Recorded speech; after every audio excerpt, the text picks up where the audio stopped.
Hi elites, how's it going? It's me, your boy Waddles. The Nether. The most recent Minecraft update added a whole lot of spice to this dimension. With all of the cool stuff in the Nether, there's more reason than ever to come check this place out. But it's dangerous here, and it definitely gets a whole lot more dangerous if you make the wrong moves. In today's video, we're going to take a look at 5 Nether mistakes that you should never make. If you enjoyed this one, give that like button a good hello, and down in the comments below, throw one more thing that people should not do in the Nether, other than beds. We start today's video with a prediction. Once you've been in your Minecraft world for a little while, you're going to place some obsidian down, light a fire inside of it, and go into the Nether. Yeah, so that right there is the prediction. Eventually, you're going to go to the Nether. Now, once you make it into the Nether, you're probably going to want to explore. You're going to be very tempted to just go off and start looking around. Maybe you're looking for netherite right off the bat. If that's you, good on you. That's like pretty crazy. You're ambitious. Or you're just going to want to check out the biomes and start collecting some of the blocks for your builds back over in the overworld. That's cool and all, but if you don't do this first thing, you're making a big mistake. Huge mistake. So imagine this, you go into the Nether and you get really unlucky. You're in a Soul Sand Valley biome. Immediately, you're being hounded with gas. Those gas are going to shoot fireballs, and if you're really unlucky, they're going to knock your portal out. Your portal is now unlit, and for some reason, you left your flint and steel in the overworld.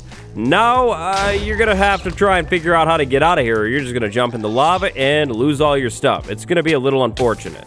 Aside from bringing a flint and steel with you into the Nether, the very first thing that you should do once you enter this dimension is build a box around your portal. Now, it might be a little bit tricky to build this box, but with enough patience and determination, you'll be able to do it. And this box definitely shouldn't be built out of just anything. You're going to want to build this box around your portal out of something like cobblestone. Why? Well, cobblestone can't get blown up. If you build something like this box right here around your Nether portal, your portal's going to be a whole lot more safe. Now, you definitely shouldn't skip out on the roof as well. If you have the materials, which you probably do at this point, definitely put a roof on this thing too. If you are low on blocks, you could definitely cheap out on the roof and build it out of slabs. With a box or a room built around your Nether portal, once you enter the Nether, you'll be safe, at least for a second. It's a pretty basic concept, so you've probably heard of this before. Definitely don't skip out on it though. After you've made it into the Nether and secured your portal, gotten established, the next move that you're probably going to want to make is exploration. Now, exploration can lead to a lot of good things, but it can also lead to one very, very bad thing. That bad thing, getting lost. The Nether traditionally was very, very samey. Pretty much everything in this dimension looked very, very similar. Now, nowadays, that is definitely less so the case, but it's still very, very easy to get lost in the Nether. The second thing that you should never do in the Nether is explore without marking your starting point or even writing down the coordinates. Exploring the Nether might be very, very tempting, very exciting. There's a lot of good things that can be found, but obviously things are going to get a whole lot less exciting pretty quickly if you can't find your way out of the Nether. To avoid this, always take a screenshot of your Nether portal with the coordinates showing, or even better, just write the coordinates down somewhere. The Nether update added a lot of good things to the Nether. Those good things definitely give the Nether a whole lot more personality, but it's still very easy to lose your base. This one really doesn't need much more explanation. Getting lost in the Nether, not good. Write down your coordinates so you don't get lost. Easy. Mistake number 3. Now, gotta be 100% real with you here. This is a mistake that unfortunately I still make because I'm kind of impatient. So, let's say you made it into the Nether, but your spawn is really, really bad. This just is not a good location. We can't really go anywhere. To fix that problem, you're probably gonna start digging a tunnel. Now, when digging this tunnel, if you're unlucky, you'll come across lava. And if you're not mining this tunnel correctly, you're gonna fry up in the lava. You're gonna be sad. Forever. Like, you'll be mining, the lava will pour onto you, you'll burn up, you'll lose your iron pickaxe. Then, after losing your iron pickaxe, you'll realize that's all you ever wanted to live for. You're gonna be really, really sad. It's just gonna get worse. It's not gonna be good.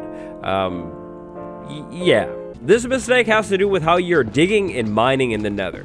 When you're in the Nether, making a hallway, maybe for your Nether hub, maybe looking for ancient debris, just making any type of hallway, you want to stand back. Do not make the small, impatient brain move of walking right across the blocks while mining like you might do in the overworld. You definitely don't want to do that here. As I'm sure you're well aware of, lava randomly spawns in like pockets in the Nether. It's really bad, it's really dangerous, and then when you hit it, it pours fast. In the Nether, lava flows very, very quickly. It's kind of hard to avoid. So obviously, to help keep yourself safe while digging in the nether anywhere, up high, down low, try standing back. Don't walk right against the blocks that you're trying to dig through. Another good move to make would be blocks in your offhand. If you have blocks in your offhand and you happen to come across lava, easy. You can block it up right away. You don't have to move up to your blocks. You can save a few seconds, which might be very, very important. So, when mining in the nether, whether it be up high, down low, in the middle, always stand back and probably have some blocks in your offhand just to be safe. If you do this, you'll never fry up. Maybe, hopefully. The nether structures, they're really, really cool, and they also have some pretty good loot. Of course, we're talking about nether fortresses and bastions. The fourth mistake in today's video has to do with these structures. But before we say anything else about mistake number 4, a message from today's video sponsor, me. Hit that like button. Thanks. Anyways, nether fortresses and bastions, they're both really, really cool, but they're also both very, very dangerous. It would be a pretty bad move to take on these structures before you're properly geared up and ready for these structures. These structures, they're dangerous. There's a lot of bad, dangerous mobs inside of these structures. In the nether fortress, you got skeletons, which honestly are the smallest variant out of these bad mobs. You got wither skeletons, which are insanely dangerous. That wither effect is brutal, and of course, you have blaze as well. Blaze are pretty dangerous. You don't want to mess with them.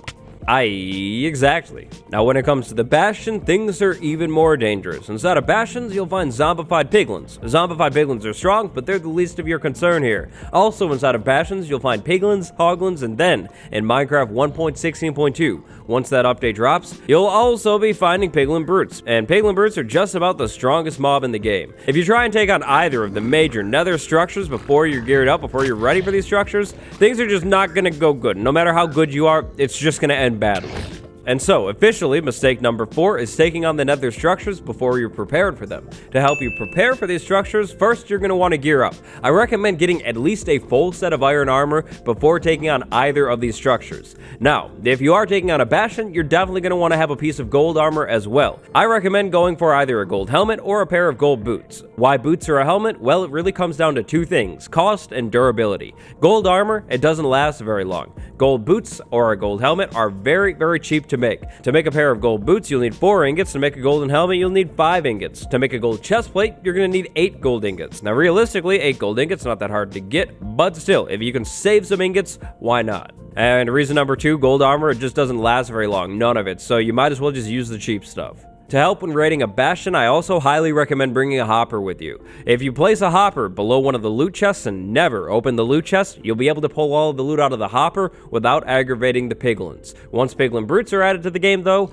yeah, good luck. You're just going to want to have like a really good bow, really good sword, and some really good armor. Next up, the nether fortress. Nether fortresses are also very dangerous, but you're probably a lot more used to them. To help yourself out when taking on a nether fortress, you're definitely going to want to have a good bow. A lot of the mobs are very dangerous inside of a nether fortress. If you can take them out from far away, you're definitely going to be better off. It would also be a really good idea to bring some extra building blocks. Why building blocks? Well, easy. Eventually, you're going to find a wither skeleton. If you do, place some building blocks on the ceiling, just like I did right here, and wither skeletons won't be able to get you. You see, for a wither skeleton to get through somewhere, it's going to need at least 2.5 blocks of space clear. Meanwhile, the player only needs 2 blocks, so these simple barriers don't slow you down, but they'll completely stop the most dangerous enemy in these fortresses. And of course, just like with the bastion, don't pass up on that good armor. Make sure you get some good armor before going into another fortress. If you take a little bit of time and gear up before taking on these gigantic nether structures, you're definitely going to have a whole lot better of a time when inside of the structures.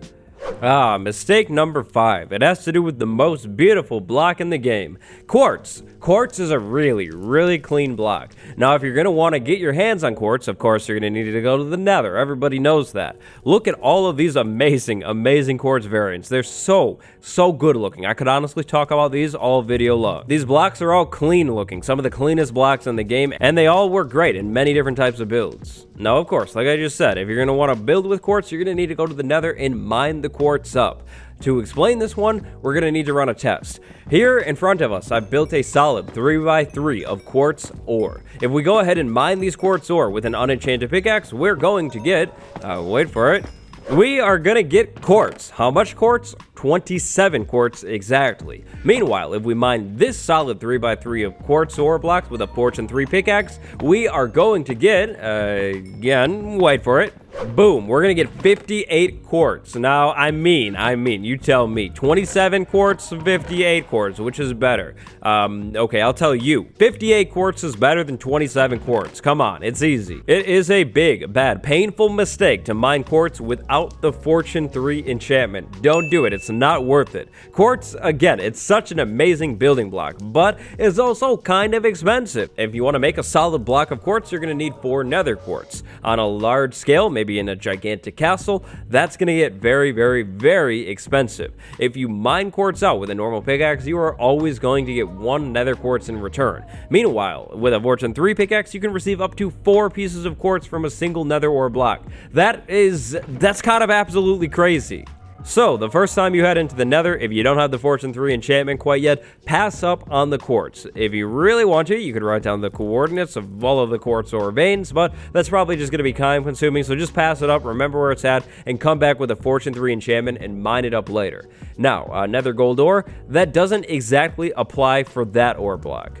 With nether gold ore and Fortune 3, you could receive up to 24 gold nuggets from a single ore block. Now that's a lot of nuggets, of course, but receiving 24 nuggets is going to be pretty uncommon. More often than not, you're going to get something like 3 gold nuggets from this thing, and yep, that's definitely not worth it. So for this stuff, Silk Touch is probably a little bit better.